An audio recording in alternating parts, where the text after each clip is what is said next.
Something a little different tonight for the channel is we're smoking a brisket. And by we, I mean him.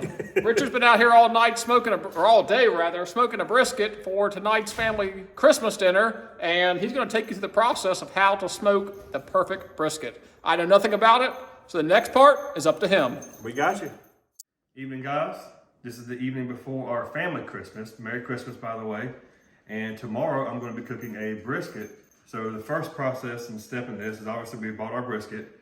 This brisket was 15.5 pounds or so beforehand.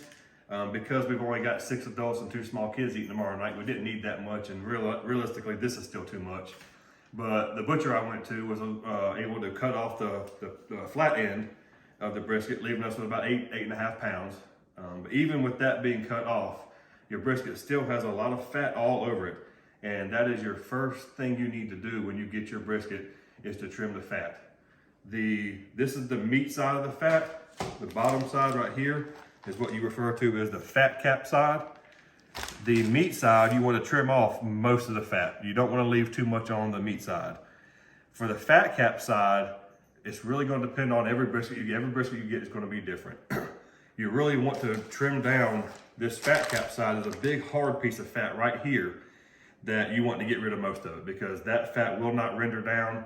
It will not, soak into the meat, any of that. The rest of it, you just want to trim it down to where you have about 1/4 inch of fat left over the whole thing, because you do not want to get rid of your fat on the fat cap side, because halfway through our cook, and we'll talk about this more in length later on, when we wrap this up and flip it, then the fat cap side will be on top for the second half of the cook, which will allow that fat to keep rendering down into the meat. And so now we will do a little trimming on this. As you see, I've already started trimming a little bit. This is the meat side. So you just want to kind of trim little layers at a time like this, so that you don't get down into the meat. Because what you don't want to do is, throw a bunch of meat away that could have been cooked. I would also save this fat. I'm not going to be doing this because I already have beef tallow. If you don't have beef tallow to moisten the meat halfway through your cook, you can take all this fat that's been trimmed off, put it in a slow cooker, like a crock pot or a slow cooker or something like that, put it on low, let it go overnight. And when you wake up in the morning, this will just be liquid oil to use to put on your brisket partway through. So you're just going to want to keep trimming little layers at a time so that you don't get down into the meat. And you also just don't want to leave a huge crevice in your meat as well. So once you get most of it off, it's okay. The main point is to really get those outer really hard pieces of fat off, because those really hard pieces of fat are not going to render down at all. They're going to sit there. They're not going to be enjoyable to eat. They're not going to, be moist and chewy in your mouth like, like some fat you find on a ribeye is. It's just not going to be good. So we have a little bit more we can probably get out right here.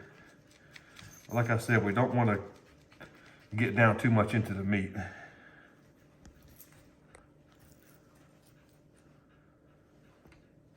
All right, that's probably good for this side.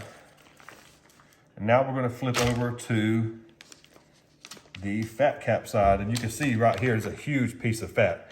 And when I break this open, you can see how thick that is. I mean, that's a 1/2 inch, pushing 3/4 of an inch thick. So we're going to want to trim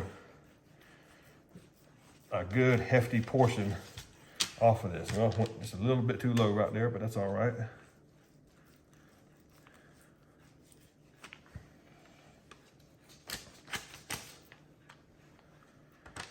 And just keep peeling away like an onion. Just keep peeling these layers back so I can faintly see a little red through that. So that means we probably don't want to take any more off than that. Get a little bit off the side right here. And one thing I'm not having to do on this one, because the butcher cut the flat end off for me, is I'm not having to trim that flat end. The flat end of a brisket really comes to a point like this, and it gets real thin at that end. And obviously this end is real thick, that end is real thin. So sometimes you have to trim that end off to kind of square it up and trim it up a little bit. There we go, we almost got it. That's gonna be pretty much good for that right there. You can join us back in a second for the pre-rub and the rub I'm gonna put on here. All right, we have finished trimming our brisket. This is all the trimmings we have taken off. Still a little fat left here and there, but that's okay. We left about a 1/4 inch layer over the entire bottom on the fat cap side. And now it is time to apply our rubs and our binders. So me, I particularly, a lot of people use a lot of different things. For binders, you can use regular olive oil, you can use mustard, you can use hot sauce. I mean, there's a mountain of things you could use. I always use mustard just because that's what I've used and that's what I stick with. So what you want to do is just put a light coating of mustard across here. And then if you have gloves, use gloves. Obviously I have no gloves at my disposal right now. And we want to take this mustard and just wipe it on the all over it. You want to make sure you get it in the sides, on the sides. Let me put just a little bit more right here. And all this is doing is, we call this a binder. All this is doing is making the surface a lot better for the rub to stick to it. We've got our binder on. In this case, we used mustard. And then for my rub, I'm not going complicated at all. A simple SPG, salt, pepper, garlic. And in this case, I found some at the butcher shop that was already mixed. So that's what we're going to use to put on here. So we want to put a good coat of this on here, because this is what's going to make what you call the bark. And your bark is essentially the crust that you get on the outside of a brisket. That's pretty good for this side. Now we want to flip it over.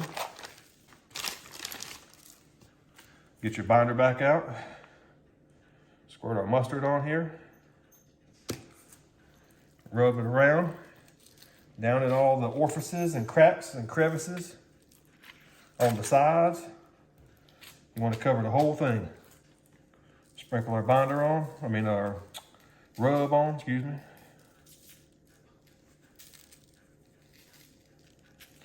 You want to get it on the sides as well.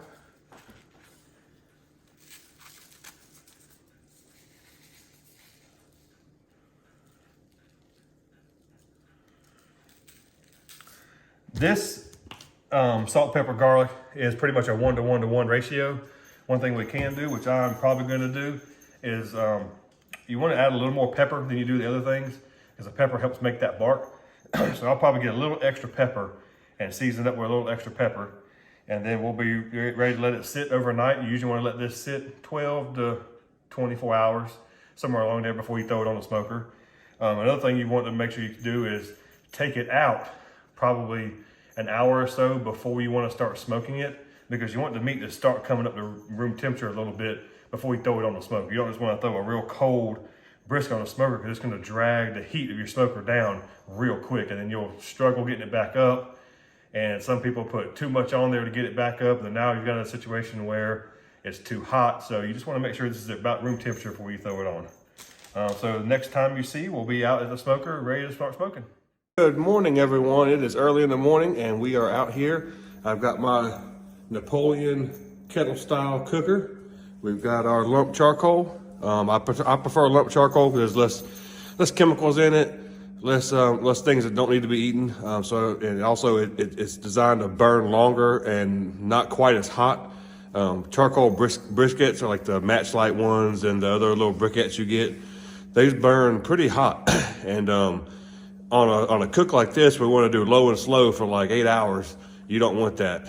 And so what I've done is I have used what's called the snake method, where you put your charcoal in a line around the inside of the grill and you light it on this end, and throughout the day it slowly burns itself around the whole way. And that way you keep your heat consistent throughout the whole day. And like this, you can add charcoal or take some away if, depending on what your heat is. And also what we're going to do too is take some cherry wood, bits of wood, and put them throughout this whole thing, so that way it keeps smoke on it throughout the whole time.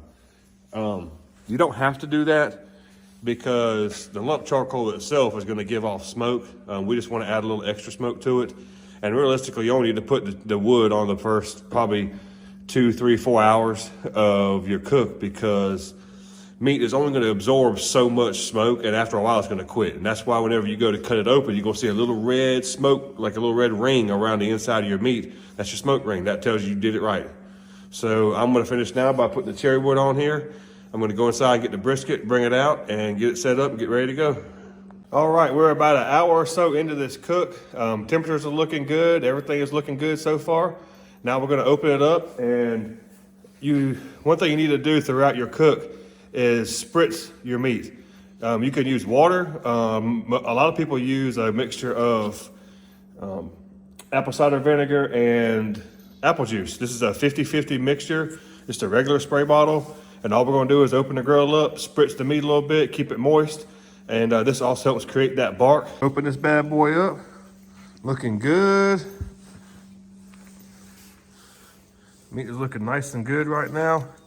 Looks rather moist a little bit. We're going to give it a little bit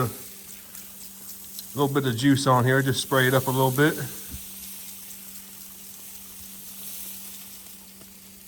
That's all it is to the spritzing. Close it back up and let it keep going. One quick thing I'd like to point out is a lot of grills come with your temperature gauge on here. And depending on how much money you spend on the grill, the quality of the grill, that temperature gauge is not going to give you correct readings. So what I would highly suggest, which most people are doing this nowadays anyway, is getting some sort of temperature gauge that you can set outside of your grill with the probes that go inside. So right now, we have one probe in the meat and one probe just laying on the grill. Because a lot of these temperature sensors that are on top of the grills are telling you the temperature inside the grill, but more towards the top.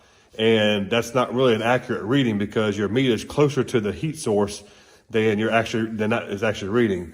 By laying one on the grill top and then having one in the meat, we're reading what our meat is and the temperature at the grill level.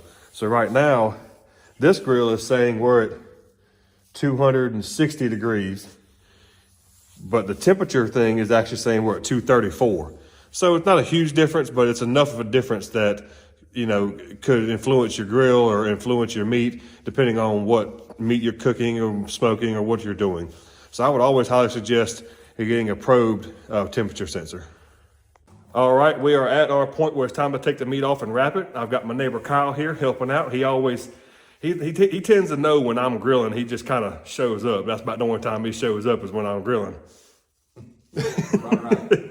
We're at the point now where we took the meat off the grill. We are using a butchered paper, wrap it up. I've used some rendered down beef tallow to season the paper and put a little bit on the meat itself. And temperature wise, we're about 165, 170 internal right now. So we're going to wrap it up, put it back on the grill, and let it go to about 200. We've got the meat wrapped back up in butcher paper, a little beef tallow put on there. We spritzed it a few more times with our mixture of apple cider vinegar and apple juice. Got the probes in there, and as you can see, like I was talking about earlier, we've got one probe laying on the grill, so we're getting the actual temperature at the grill level and not at the hood level. And then we got our other probe in the meat. So right now we're sitting at 164 internal. Obviously the grill temperature is not right because the lid's open, but now we're gonna let it go till it gets about 195, 200. All right, we're back out here checking it again for the first time since I've wrapped it. Smoke's still rolling good. My snake was starting to run out, so I've had to add a little bit of more charcoal in there. And while I've got this open, even though we got the butcher paper on there, I still like to throw a few chips on there, you know, little wood chips, keep the smoke going. Even though we got the paper on there, it's not gonna go into the meat very much, but just help keep things, give it a little extra taste. We're sitting at 177 degrees internal, about 248 on the top of the grill, which is about where we want it. So we're pushing through it. It stalled out. This is another thing I want to talk about. The meat stalled out around 160 degrees. And most times when you're smoking and cooking, a lot of times it's going to do what's called a stall, where you're going to get to a certain temperature and it's going to stay there. One thing you don't want to do is add a bunch more charcoal to try and push it past the stall, because once it pushes past, it's going to be way too hot inside your grill and you don't want that. So just When it stalls out, just leave it alone, let it push through it, and eventually it'll start going back up. And now ours stalled out about 160 for about an hour. And now it's going right on up to 177. So we're gonna keep going until we get to about 195, 200. Alrighty guys, we are at 199 degrees internal in the fattest part. The grill's about 270 right now. I kind of ramped it up just a smidge here at the end because family's starting to get here. It's gonna be time to eat for too long, and we want to have enough time to let this thing rest for about an hour. So we're gonna open it up. We're gonna take our probes out, and obviously make sure you got gloves on or something when you touch these probes, because the ends of them are gonna be smoking hot. What I do want to do first is you want to take the probe and go in a couple different sections and check it. So we're 199 there. It's a little bit thicker part of the meat right there. 196. Come over here. And also while you're doing this, use your probes to kind of see, check tenderness. If it's real easy to stick in, like that is right there, then you know it's nice and tender. See back there at the smaller end, we're a little hotter, about 205, 207. Check it one more time right here. So we're looking pretty good there, because my brother on my razor, he's down there checking his ducks. We just built a pond recently and we put some ducks in it, so he was down there checking on that. I think.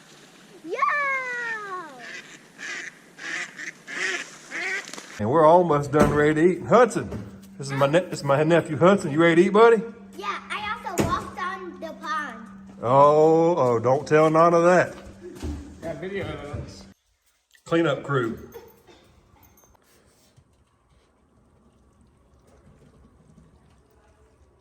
Moment of truth. Biscuit's gone how many hours? We smoked it for 8 hours. 8-hour brisket. We got a nice crisp bark on there. That's what you want. Nice and juicy still. Now we're gonna cut it open. Oh. You see the smoke ring? Juicy. And juicy? That is perfection. Now here's the other test that you want to do, is if you pick it up and it flops over on both sides, you did it right. And then the last test we do, pulls apart like butter, dude. Let's get it, dude. Happy New Year.